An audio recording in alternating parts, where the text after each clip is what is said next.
మన కాంట్రవర్సీని దాటి కాంట్రవర్సీ చేయగలరా మీరిద్దరు? I thought I should title this episode God does not censor. Yes. నాకు ఎందుకు సార్ బాబులు చేసేటప్పుడు ఇలాంటి మంచి కామ్ ఆఫీస్ ఎందుకు లేదు మాకు? అప్పుడు డబ్బులు లేదు. డ్రగ్స్ ఎలా ఉన్నాయి నాకు నిజంగా చాలా ఆశ్చర్యంగా ఉంటుంది. డ్రగ్స్ ఈ స్థాయికి వెళ్ళిపోయినాయా? పిల్లలకి అవి చిన్నప్పుడు ఎప్పుడు వినేవాడిని నేను. అది ఒక దేశాన్ని చంపేయడం అంటే మత్తు మందుకి అలవాటు చేస్తే దేశం చచ్చిపోతుంది. మీకు ఓపియం వార్ తెలుసు, మీరు చిన్నప్పుడు మీరు పాఠాల్లో ఉంటాయి మీకు. చైనా ఓపియం వార్స్, అందరికీ మత్తు మందులు అలవాటు చేస్తే వాళ్ళకి తిరగబడే శక్తి పోద్ది, ఆలోచించే శక్తి పోద్ది.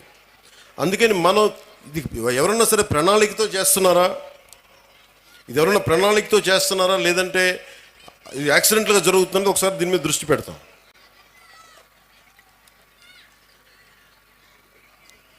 అలాగే సైబర్ క్రైమ్ ఒకటి ఎక్కువైపోయింది, సోషల్ మీడియాది కూడా.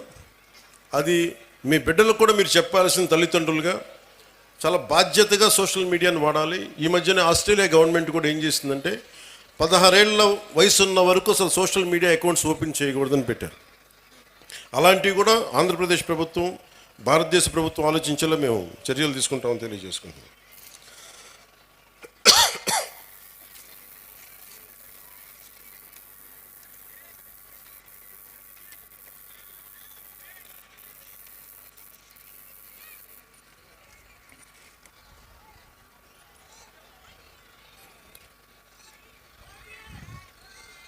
సినిమాలు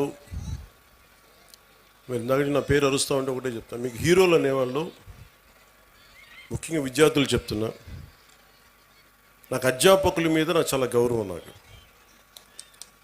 చాలా చాలా గౌరవం అధ్యాపకుల మీద.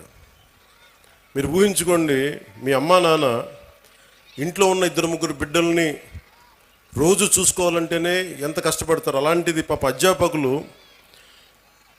ఒక్కొక్క సెక్షన్కి 30 మంది విద్యార్థులు, 40 మంది విద్యార్థులు, 20 మంది అందరినీ కూర్చొని ఎంత ఒత్తిడి తీసుకుంటారు అధ్యాపకులు. అందుకని అధ్యాపకులకి మనం చాలా సహకరించాలి. చాలా కష్టం అధ్యాపక వృద్ధి. ఈ దేశం బాగుండాలి అంటే కాంట్రాక్టర్లకు కాదు మనం పెట్టాల్సింది డబ్బులు, అధ్యాపకుల మీద పెట్టుబడి పెట్టాలి.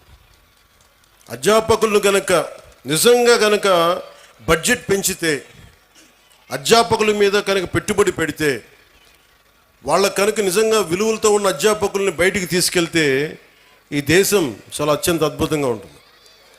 అందుకని అధ్యాపక వృత్తి హయ్యెస్ట్ పెయిడ్ జాబ్ అవ్వాలని నా కోరిక.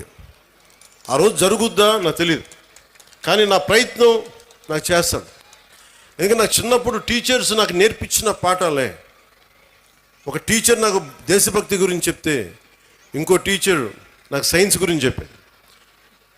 ఒక్కొక్క టీచర్ సరిగ్గా ఉంటే మనకి ఆ సబ్జెక్ట్ మీద ప్రేమ వచ్చేస్తాయి.